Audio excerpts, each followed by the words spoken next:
He collects, amidst the flowers, grass, and trees, countless monkeys, both large and small, leaped out by the thousands, surrounding the handsome monkey king.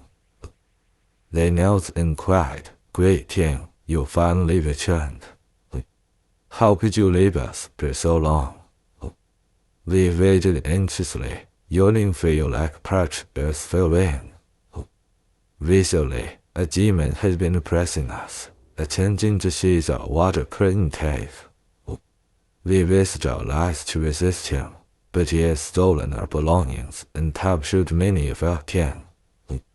He's forced us to stand guard day and night, leaving us without rest. Thank heavens you're back. If you had delayed another year, our entire mountain and cave would have fallen into his hands. Hearing this, Wu Kong's heart burned with rage. What demon deals up so outrageously? Tell me everything in detail, and I'll seek him out to avenge you. The monkeys knelt and said, "Great king." He calls himself the demon king of chaos and resides due north of you. How far is it from here to his lair? Wu Kong asked. The monkeys replied, "He comes in dozen clouds, mist, wind, rain, lightning, or thunder. We don't know the exact distance." "Don't worry then," said Wu Kong. "Go play and relax while I seek him out." The brave monkey king leaped into the air and somersaulted northward. Soon, he saw a towering mountain, imposing and treacherous. It was indeed a magnificent sight. The peaks stood like brass tips, piercing the skies. The deeper winds seemed to touch the earth's roots. Flowers and trees on both cliffs vied in splendor. Pines and bamboo competed in greenness. To the left, dragons slumbered peacefully. To the right, tigers crouched in calm repose. Iron oxen plowed the land. Golden coins often sowed the fields. Birds sang melodious tunes. A vermilion phoenix greeted the rising sun. Shimmering stones, pristine waters. An eerie yet wondrous and menacing beauty. Countless famous mountains exist in the world. The demon king laughed. I've long heard that those monkeys there have a king who left to cultivate himself. It seems he's returned. How is he dressed, and does he carry any weapons? The little demon replied, "He carries no weapons. He has a bare head, wears a red bill with a yellow sash and black bills. He doesn't look like a monk, nor like a Taoist or an immortal. He's empty-handed and shouting outside the cave." Hearing this, the demon king commanded, "Bring me my armor and weapon." The little demon brought them at once. The demon king donned his armor, grabbed a blade, and emerged with his entourage. He bellowed, "Who here claims to be the lord of the water curtain cave?" Wu Kong looked sharply and saw the demon king. His head was adorned with a black gold helmet that gleamed in the sunlight. He wore a black robe that billowed in the wind. Beneath, he had iron armor fastened with lotus staffs, and on his feet were flower-patterned belts. His waist measured 10 spans around. His height reached over 3 shang, about 30 feet. In his hand, he wielded a bright, razor-sharp blade. Known as the Demon King of Chaos, he cut a ferocious figure. The Monkey King shouted, "You reckless demon, are your eyes so blind that you can't recognize me?" The Demon King laughed. "You're not even 4 feet tall, under 30 years old, and you carry no weapons. How dare you act so brashly and seek to confront me?" Wu Kong retorted, "You blind fool. You mock my size, but growing larger is no challenge for me. You mock my lack of weapons, but my fist can hook the moon from the sky. Prepare yourself to take a punch. With that, Liu Kang leaped forward and struck. The demon king blocked the blow as a chant. You're so short, and I'm so tall. If I use my blade to kill you, it'd be laughable. I'll set the blade aside and fight you barehanded. Now that's a fair fight. Liu Kang replied. Come on, then. The two began to brawl. They exchanged punches and kicks, charging and colliding. Though the demon king's long reach gave him an advantage, Liu Kang's compact frame made him quicker and more agile. Soon, Liu Kang struck the demon king's ribs in groin, weakening him. The demon king, realizing he was losing, grabbed his massive steel blade and swung it at Liu Kang. Liu Kang swiftly dodged, and the blade struck only air. Seeing the demon king's ferocity, Liu Kang employed his transformation technique. He plucked a handful of hairs, chewed them, and tossed them into the air, shouting, "Transform!" Instantly, 200 or 300 small monkeys appeared, surrounding the demon king. After attaining his immortal body, Sun Wukong became extraordinarily powerful, with each of his hairs capable of transforming and adapting to any situation. The little monkeys were nimble and agile, avoiding any harm from swords or spears. They surrounded the demon king, clinging to him, kicking, pulling, in between his legs, twisting his feet, pulling his fur, poking his eyes, pinching his nose, and drumming on his body, all while attacking from every angle. At that moment, Liu Kang snatched the sword from the demon, separated the little monkeys, and with a single strike, decapitated the demon, splitting him into two. Leading his troops into the cave, Liu Kang eradicated all the demons, large and small. He then shook his fur and recalled all the transformations back into himself. However, some monkeys were still not transformed, and it turned out they were the monkeys that the demon king had captured from the water curtain cave. Liu Kang asked, "Why are you here?" Around 30 to 50 monkeys, teary-eyed, replied, "After the great king went away to cultivate immortality, this demon took advantage and captured us.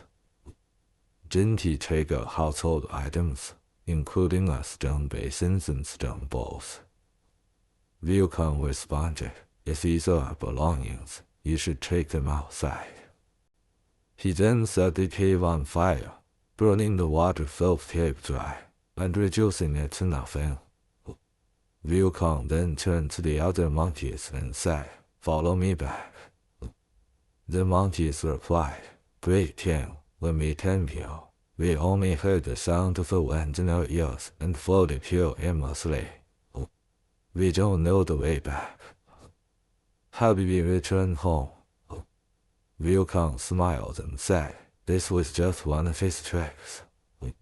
It's not difficult. I now understand all techniques. Close your eyes and don't be afraid." With a chant, Liu Kang summoned a fierce wind and descended from the clouds. "Open your eyes, children," he called. When the monkeys opened their eyes, they found themselves back home. Overjoyed, they ran down the old path to the cave. The monkeys gathered around him, lined up respectfully to bow, and prepared wine, fruits, and a feast to welcome him back. They asked about his battle with the demon, and Liu Kang told them the story. The monkeys praised him, saying, "Great king, who would have thought you learned such incredible abilities?" Liu Kang smiled and replied, "When I left you, I wandered across the eastern sea to the southern continent of Jambu. There, I took a human form, wore these clothes and these boots, and spent over 8 or 9 years wandering aimlessly without attaining any real knowledge. Then, I crossed the western sea to the land of western continent of Xinyu, where I searched for a long time. Fortunately, I met an old master who taught me the true path to immortality and the secret of eternal life, which makes me as immortal as the heavens. The monkeys congratulated him, saying, "Such an opportunity is rare in a lifetime." Wukong laughed and said, "Children, there's even more good news. I now have a surname." The monkeys eagerly asked, "What is your surname, great king?" "I now bear the surname Sun, and my Dharma name is Wukong," he replied. Upon hearing this, the monkeys clapped their hands in joy and shouted, "If you are old son, then we are second son, third son, little son, young son. We are one family of sons, one nation of sons, one clan of sons." They surrounded him, offering him large and small bowls of coconut wine, grape wine, celestial flowers, and immortal fruits. Truly, it was a joyful reunion for the entire family. It turns out that those who attain the immortal body possess the ability to transform in boundless ways, knowing all things beyond ordinary comprehension. Since the monkey king achieved enlightenment, his body contained 84,000 hairs, each capable of transforming and responding to his will. The small monkeys were agile and clever. Swords could not strike them, and spears could not harm them. Watch as they leap forward and backward, surrounding the demon king. They clung to him, pulled at him, crawled between his legs, twisted his feet, kicked him, yanked his throat, poked his eyes, pinched his nails, and drummed on his body, relentlessly attacking him from all angles. In the chaos, the Monkey King seized the sword from the demon's hand, parted the small monkeys, and struck down on the demon's crown, splitting him in two. Leading the monkeys into the cave, the Monkey King wiped out every last demon, both large and small. With a shake of his body, he recalled all the hairs back into himself. However, some were left behind, and they turned out to be the monkeys that the Demon King had captured in Water Curtain Cave. The Monkey King asked, "What are you doing here?" Around 30 to 50 monkeys, their eyes filled with tears, replied, "After you left to cultivate immortality, this demon invaded us over the past 2 years and took us captive. Isn't that our household property? He also took our stone basins and stone bowls. If it is our property, then take it outside," the Monkey King commanded. He then set the cave ablaze, burning the water-filled cave dry, reducing it to nothing. Turning to the others, he said, "Follow me back." The monkeys replied, "Great King, when we came here, we only heard the sound of wind in our ears as we floated aimlessly, and we didn't know the way. How will we return home?" Wukong smiled and said, "That was just one of his tricks. It's nothing difficult. I now understand all techniques. I can handle this. Close your eyes, and don't be afraid." The mighty Monkey King chanted an incantation, summoned a strong wind, and descended from the clouds. "Open your eyes, children," he called. The monkeys opened their eyes to find themselves back on familiar ground, overjoyed. They quickly ran to the old path to the cave. The monkeys at the entrance of the cave crowded around, escorting him in. They lined up respectfully to bow and worship their king, then prepared wine, food, and a feast to welcome him back and celebrate his victory over the demon. Wukong recounted the story of how he defeated the demon and rescued the captives. The monkeys were amazed and praised him endlessly.